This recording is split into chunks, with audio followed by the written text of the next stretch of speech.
आपण परमेश्वराची वचन ऐकण्यासाठी प्रारंभ करत असताना स्वर्गातून आग उतरले आहे. स्वर्गातून आग उतरलेला आहे. स्वर्गातून पवित्र आत्म्याची आग उतरलं. आता स्वर्गातून पवित्र आत्म्याची आग उतरल्यावर ते कोणावर उतरलेलं आहे आणि पवित्र आत्म्याची आग आपल्या जीवनात आल्यावर आपलं जीवन काय बदल होणार या विषयावर आपण जेव्हा देवाची वचन ऐकत असताना परमेश्वराच्या कृपेच्या द्वारे परमेश्वराने सांगितल्याप्रमाणे प्रेषितांचे कृत्ये 2 अध्याय 3 आणि 4 अग्नीच्या जिभासारखा वेगवेगळे झालेल्या जिभा त्यास दिसल्या आणि त्या प्रत्येकावर एक एक अशा बसल्या. तेव्हा ते सर्व पवित्र आत्म्याने परिपूर्ण झाले आणि आत्म्याने जसे त्यास वदविले तसे ते अन्य भाषातून बोलू लागले. हालेलुया. देवाची वचन आपल्याला स्पष्ट शिकवतात की स्वर्गातून म्हणजे अग्नीच्या जिभासारखा झालेल्या वेगवेगळ्या झालेल्या जिभा त्यास दिसल्या आणि त्या प्रत्येकावर एक एक अशा बसला. म्हणजे जेव्हा येशू ख्रिस्ताला स्वीकार केलेला प्रत्येक व्यक्तीवर आणि येशू ख्रिस्ताला स्वतःच्या तारणारा म्हणून जेव्हा तुम्ही स्वीकार करता आणि येशू ख्रिस्ताला जेव्हा स्वीकार करून तुमचं पाप येशू ख्रिस्तासमोर तुम्ही प्रार्थनेमध्ये कबूल करून तुम्ही क्षमा मागितलेला आहे. त्या क्षमेच्या द्वारे येशू ख्रिस्ताच्या रक्ताच्या द्वारे तुम्ही शुद्ध झाल्यावर परमेश्वराने स्वर्गातून तुम्हाला पवित्र आत्म्याने भरणार. हालेलुया. म्हणजे पवित्र आत्म्याच्या अग्नी जेव्हा देवाचं सर्व लेकरांवर उतरत असताना पवित्र आत्म्याची अग्नीने जेव्हा तुम्ही भरणार आहे जसं ते पवित्र आत्मा तुम्हाला प्रोत्साहन केल्यावर तुम्ही देवाच्या भाषामध्ये बोलणार आहे. हालेलुया. म्हणून आपण जेव्हा पाहत असतो की परमेश्वराची वचन प्रेषितांचे कृत्य 2 अध्याय 1 आणि 2 वचन नंतर पेंटिकॉस्ट म्हणजे 50वा दिवस आला तेव्हा ते सर्व एकत्र जमले असता अकस्मात मोठ्या वाऱ्याच्या सुसाट्यासारखा आकाशातून नाद आला आणि ज्या घरात ते बसले होते ते सर्व त्यांनी भरले. हालेलुया. येशू ख्रिस्तांनी वधस्तंभावर मरण सोसून आणि 3ऱ्या दिवशी येशू ख्रिस्त उठल्यावर ईस्टर दिवस पासून म्हणजे पुनरुत्थानाच्या दिवस पासून एक दिवस मोजत राहिलं तर 50व्या दिवशी पवित्र आत्मा जेव्हा येशू ख्रिस्ताला प्रार्थना करणारा प्रत्येक व्यक्तीवर उतरलेला आहे. हालेलुया. पवित्र आत्मा येशू ख्रिस्ताला स्वीकारलेला प्रत्येक व्यक्तीवर आणि येशू ख्रिस्ताच्या रक्तामध्ये शुद्ध झालेला प्रत्येक व्यक्तीवर पवित्र आत्मा येशू ख्रिस्ताने पाठवून सर्वांना पवित्र आत्म्याने भरलं. हालेलुया. जसं पहिल्या मंडळीला येशू ख्रिस्ताने पवित्र आत्म्याने भरलेला आहे. आज पण आपण पेंटिकोस्ट दिवस म्हणून साजरा करत असताना आजचं पण मंडळीला परमेश्वर सांगतात मी पहिल्या मंडळीला जसं पवित्र आत्म्याने भरलो आज पण मी तुम्हाला पवित्र आत्म्याने भरणार आहे. हालेलुया. वचन ऐकणाऱ्या प्रत्येक व्यक्तीवर येशू ख्रिस्तावर विश्वास असलेल्या प्रत्येक व्यक्तीवर येशू ख्रिस्ताच्या रक्तामध्ये शुद्ध झालेल्या प्रत्येक व्यक्तीला पवित्र आत्म्याने भरणार येशू ख्रिस्ताने. हालेलुया. म्हणून आज मंडळीला सांगतात परमेश्वराने की मी तुम्हाला पवित्र आत्म्याने भरणार आहे. जेव्हा पवित्र आत्म्याच्या अग्नीने तुम्ही भरणार जेव्हा पवित्र आत्म्याच्या अग्नीच्या द्वारे तुमच्या जीवनात तुमच्यामध्ये पवित्र आत्म्याची अग्नी येणार आहे तेव्हा पाप येशू ख्रिस्त नावामध्ये जळून जाणार. शाप येशू ख्रिस्ताच्या नावामध्ये अग्नीने जळून जाणार. तुमच्यामध्ये आजपर्यंत तुम्हाला सत्वत असलेला मंत्र शक्ती पण पवित्र आत्म्याच्या अग्नीमध्ये जळून जाणार आहे. आजपर्यंत तुम्हाला सत्वत असलेला दुष्टात्मा पण येशू ख्रिस्त नावामध्ये पवित्र आत्म्याच्या अग्नीने जळून जाणार आहे. म्हणून आपण पाहतो पवित्र आत्मा अग्नी उतरत असताना सैतानाला सहन होणार नाही, लुसिफरला सहन होणार नाही. एक अग्नीमध्ये जळत असल्याप्रमाणे त्यांनी जळत असतं तर सैतान दुष्ट आत्मा एक अग्नीमध्ये जळत असताना त्याला सहन नाही झाल्यामुळे त्यांनी ओरडू शकतात, डोकं मारू शकतात, खाली पडू शकतात. पण तुम्ही कुठेही न घाबरता येशू ख्रिस्त नावामध्ये सैतान जळून जात आहे, तुम्ही विजय पाहत आहे. हालेलुया. म्हणून परमेश्वराने म्हटलं पेंटिकोस्टीचे दिवस आहे ना, पवित्र आत्म्याची अग्नी तुमच्यामध्ये उतरत आहे. आज तुम्ही पवित्र आत्म्याची अग्नी तुमच्यामध्ये उतरत असताना तुमच्यामध्ये असलेले पाप या क्षणी जळून नाश होत आहे. ते जळून गेलेलं परत दिसणार का? कधी पण दिसणार नाही. म्हणून परमेश्वराने म्हटलं पेंटिकोस्टीचे दिवस मध्ये परत दुसरा अध्यायामध्ये जेव्हा पाहतो की अग्नीच्या जिभासारखा वेगवेगळ्या झालेला जिभा त्यास दिसल्या आणि त्या प्रत्येकावर एक एक अशा बसल्या, तेव्हा ते सर्व पवित्र आत्म्याने परिपूर्ण झाले आणि आत्म्याने जसे त्यास वदविले तसं ते अन्य भाषातून बोलू लागलेलं आहे. हालेलुया. आता अन्य भाषा प्रारंभ केलं. एवढे दिवस तुम्ही ना या जगाचं ना पापाचं भाषा बोलत होतो. अनेक वेळा ना तुमच्या तोंडातून नाही ना घाण शब्द येत होत, तुमच्या तोंडातून शापाचा शब्द निघत होत. तुमच्या घरातल्या व्यक्तींना ना तुम्ही एखादं तुमच्या मनामध्ये राग आल्याबरोबर तुम्ही ना एखादा शापित शब्द तुम्ही बोलून त्या लोकांना ना शापित करत होतं. पण परमेश्वर म्हटलं आत्ता तुमच्या तोंडातून आहे ना तुमचं शापित शब्द निघणार नाही, पापाचा शब्द निघणार नाही. येशू ख्रिस्त नावामध्ये स्वर्गीय आशीर्वादाचा शब्द निघणार आहे. हालेलुया. म्हणून आत्मा जसं त्यानं सांगितलं तसं त्यांनी ना अन्य भाषामध्ये बोलायला, म्हणजे स्वर्गीय भाषामध्ये बोलायला. तुम्ही जेव्हा पवित्र आत्म्यामध्ये पूर्ण होणार तेव्हा तुमच्या तोंडातून येशू ख्रिस्त नावामध्ये पवित्र आत्म्याच्या द्वारे तुम्ही आशीर्वादाचा शब्द काढणार आहे. तुमच्या घरातल्या व्यक्तींना तुम्ही यापुढं शापाचा शब्द बोलणार नाही. तुमच्या घरात तुमच्या लहान लेकरांना त्यांनी घडी घडी रडलं तरी पण त्यांना तुम्ही म्हणणार येशू ख्रिस्त नावामध्ये या रडण्याच्या आत्म्याला सोडून जाऊ दे आणि माझा मुलगा शांत होऊ दे, तुम्ही म्हणणार आहे. हालेलुया. तुम्ही कधी पण म्हणणार नाही यापुढं तुम्ही तसं कुठलाही शब्द. तुम्ही एक समय असं होतं तुम्हाला तुमच्या जीवनात तुम्ही बोललं, तुमचा पती तुम्हाला नेहमी सतवलं, तर तुमचं पती तुम्हाला नेहमी जेव्हा सतवलं, तुम्हाला निराश केलं, तुम्हाला मारल्यावर तुम्ही त्या निराशांनी त्या दुःखाने तुम्ही ना तुमच्या तोंडाने ना तुमच्या पतीवर अनेक शापित शब्द बोललेला आहे. पण परमेश्वराच्या आत्मा जेव्हा पवित्र आत्मा तुमच्यामध्ये येणार आहे, यापुढं सताविणारा दुष्ट आत्म्याला तुम्ही जळून नाश करणार आणि तुमच्या पतीला ना तुम्ही येशू ख्रिस्त नावामध्ये आशीर्वादाच्या शब्दानेच आशीर्वादित करणार आहे. पवित्र आत्मा तुम्हाला जसं सांगितलं तुमच्या पतीला याप्रमाणे आशीर्वादित करा म्हणल्याप्रमाणे तुम्ही त्याप्रमाणे तुम्ही आशीर्वादित करणार. पवित्र आत्मा त्यांना सांगितलं 120 लोकांना ना जेव्हा त्यांनी ना शिष्याने मिळून प्रार्थना करत होतं त्यांना पवित्र आत्मा आला. जसं पवित्र आत्मा त्यांना सांगितल्याप्रमाणे त्यांनी बोललं. आतापर्यंत तुमच्या मनाने तुम्ही बोललेले शब्द, आतापर्यंत तुमच्या मनामध्ये आलेल्या विचाराने तुम्ही बोललेले शब्द लोक सांगितलं म्हणून तुम्ही बोललं, पण यापुढे तसं तुम्ही बोलणार नाही. पवित्र आत्मा जे सांगणार तेच तुम्ही बोलणार आहे. हालेलुया.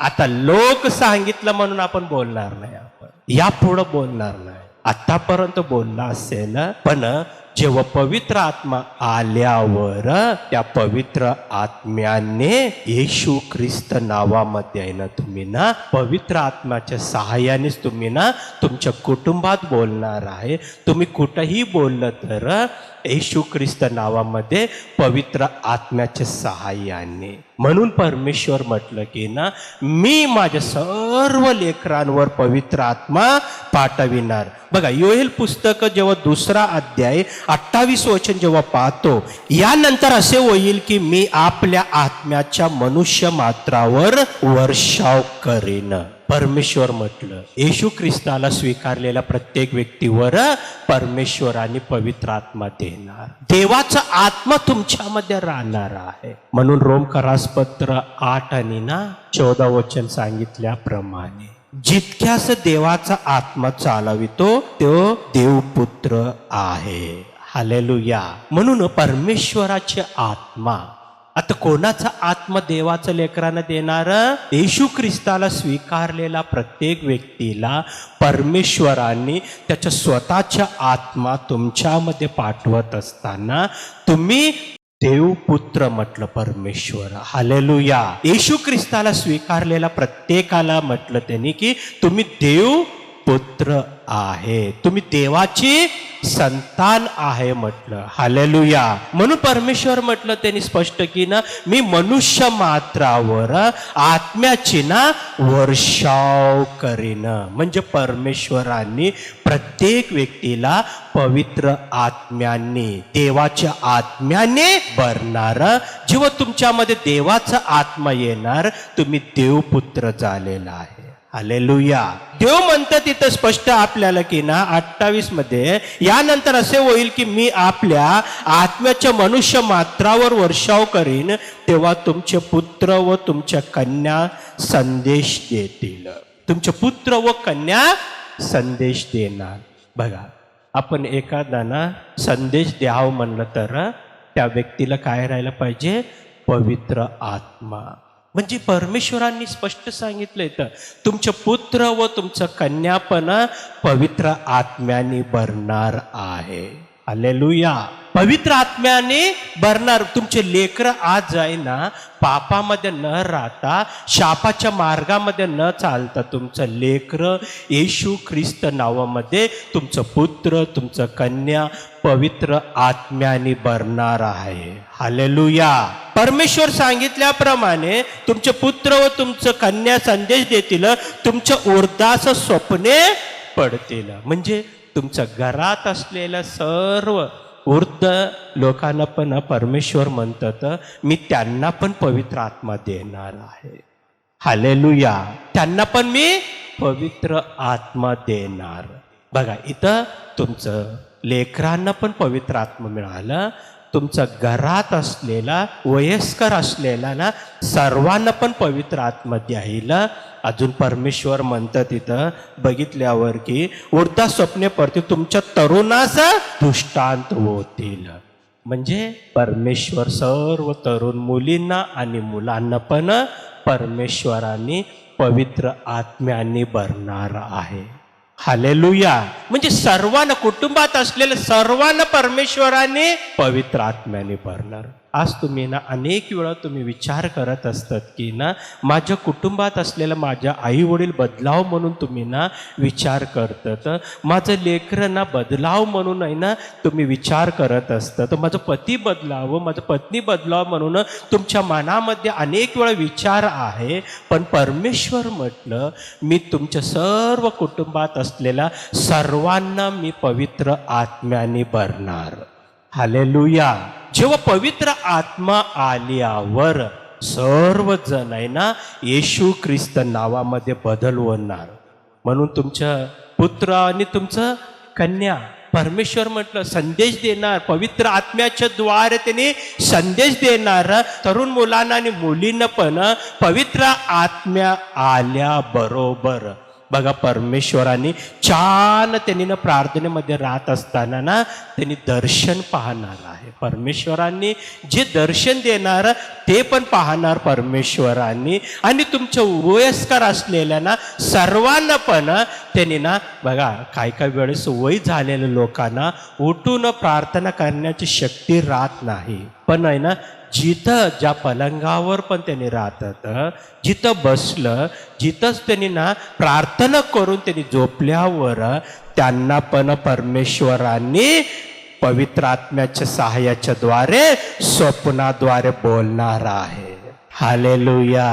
म्हणून परमेश्वर म्हणतात, मी कुटुंबातल्या सर्वांना मी बोलणारा परमेश्वर, मी कुटुंबातल्या सर्वांना पण मी पवित्र आत्मा देणार तुम्हाला. म्हणून परमेश्वराने म्हटलं, कुटुंब पूर्ण येशू ख्रिस्त नावामध्ये आहे ना पवित्र आत्म्यासाठी प्रार्थना करावं.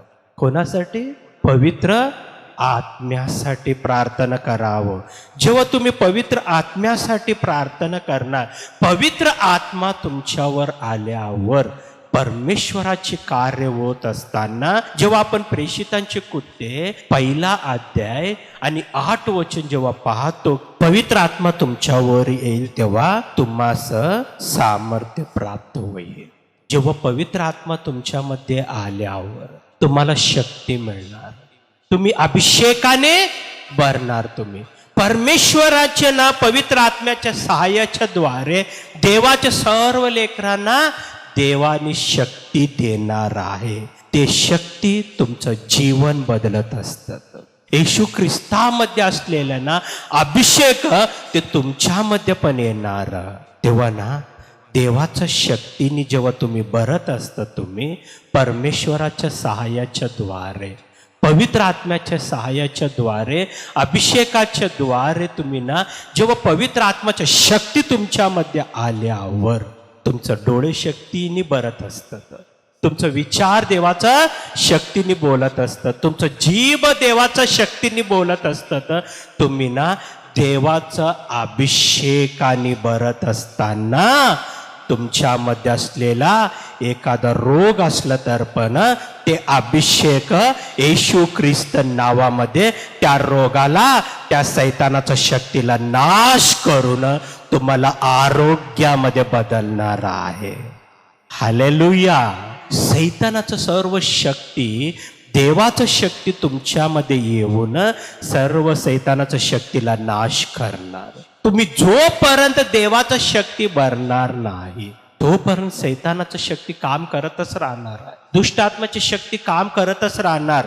म्हणून परमेश्वराने म्हटलं की ना देवाचे सर्व लेकरांना, तुम्ही यरूशलेम सोडून जाऊ नका, तुम्ही यरूशलेम सोडून जाऊ नका, जोपर्यंत पित्यांनी तुम्हाला पवित्र आत्मा देणार नाही तोपर्यंत तुम्ही यरूशलेम सोडून जाऊ नका म्हणलं शिष्याला. त्याच्यासाठी देवाने ना त्यांना ना पवित्र आत्म्याच्या अभिषेकाने भरण्यासाठी ना परमेश्वर तयारी असताना ना परमेश्वर म्हटलं देवाच्या सर्व ना शिष्यांना की येशू ख्रिस्त नावामध्ये मी तुम्हाला पवित्र आत्म्याने आणि अभिषेकाने भरणार. ते अभिषेक घेऊन तुम्ही जेव्हा ना तुम्ही समाजामध्ये जात असताना ना सर्व सैताना शक्ती नाश होणार आहे. हालेलुया. म्हणून आहे ना पौलावर असलेला ना, पौल घाम आल्यावर आहे ना असं रुमालाने ना तोंड, म्हणजे रुमालाने असं पौलाने तोंड पुसून घेतलेलं रुमाल पण होतं पौलाकडं.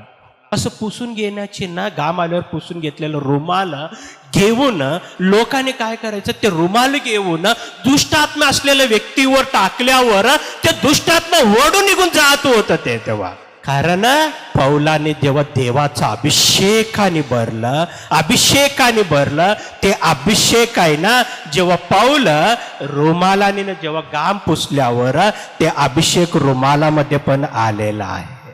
मग ते अभिषेकाचे रुमाल घेऊन जेव्हा रोगावर टाकल्यावर रोग पण बरा झाला, दुष्टात्मा पण पळून गेलेला आहे. हालेलुया. परमेश्वर म्हणतात तुम्ही देवाचा अभिषेकाने भरा, परमेश्वर म्हणतात पवित्र आत्मा तुमच्यावर येईल तेव्हा तुम्हाला ना देवाचा अभिषेक तुम्हाला मिळणार, देवाच्या शक्तीने भरणार. ते शक्ती जसं जसं तुमच्यामध्ये उतरत असताना तसं तसं ना ते शक्ती आतमध्ये गेल्यावर एखादा अवयव खराब झाले अवयवला पण येशू ख्रिस्त नावामध्ये ते शक्ती जाऊन बरा करणार आहे. त्यालाच म्हणतात अद्भुत कार्य. अद्भुत कार्य कोण करायला? परमेश्वर करणार अद्भुत कार्य. अद्भुत कार्य मनुष्य करणार नाही, चमत्कार मनुष्य करणार नाही. चमत्कार करणार, अद्भुत कार्य करणार ते फक्त परमेश्वर, परमेश्वराचा शक्तीच करणार आहे. हालेलुया. देवाच्या शक्तीने जेव्हा तुम्ही भरणार आहे देवाचे कार्य तुमच्या जीवनात पाहणार, परमेश्वराचे अद्भुत कार्य तुमच्या जीवनात पाहणार. तुम्ही डोळे बंद केल्यावर अद्भुत कार्यासाठी मी प्रार्थना करणार, देवाच्या कार्यासाठी अभिषेकासाठी तुम्हाला मी प्रार्थना करणार. सर्वजण गुडघ्यावर थांबा, प्रार्थना करणार आहे अद्भुत कार्य व्हावं म्हणून, तुमच्या जीवनात अभिषेक भरावं, पवित्र आत्म्याने भरावं म्हणून. सर्वजण गुडघ्यावर थांबून स्वर्गाकडे आहे ना तुम्ही ना तुमच्या दोन हात स्वर्गाकडे करा. पवित्र पवित्र सेनाधीश परमेश्वर येशू बाप्पा, मी तुला धन्यवाद करतो. तुझ्या वचनानुसार पेंटिकोस्टचे दिवस पवित्र आत्म्याने भरून, अभिषेकाने भरून, सामर्थ्याने भरून बाप्पा तुझं लेकरं येशू ख्रिस्त नावामध्ये आशीर्वादित होण्यासाठी तू सहाय्य. तुझे वचन सांगितल्याप्रमाणे पवित्र आत्म्याने भरण्यासाठी तू सहाय्य. तुझे वचन सांगितल्याप्रमाणे अभिषेकाने भरण्यासाठी तू तुझे वचन सांगितल्याप्रमाणे तुझ्या शक्तीने भर, अभिषेकाने भर. तुझे लेकर अभिषेक प्राप्त करत असताना तुझ्या लेकरांच्या जीवनामध्ये अद्भुत कार्य होऊ दे, चमत्कार होऊ दे, महान कार्य होऊ दे बापा. तुझे वचन बापा तुझ्या लेकरांच्या जीवनामध्ये चमत्कार होण्यासाठी, अद्भुत कार्य होण्यासाठी पवित्र आत्म्याने भर, पवित्र आत्म्याने भर, सामर्थ्याने भर म्हणून महान शक्ती बापा तू आम्हाला देत असताना सर्व दुष्टात्म्याची शक्ती, सैतानाची शक्ती नाश होऊन महिमाने गौरव नेहमी तुला होऊ दे म्हणून येशू ख्रिस्त नावामध्ये मागतो. आमेन.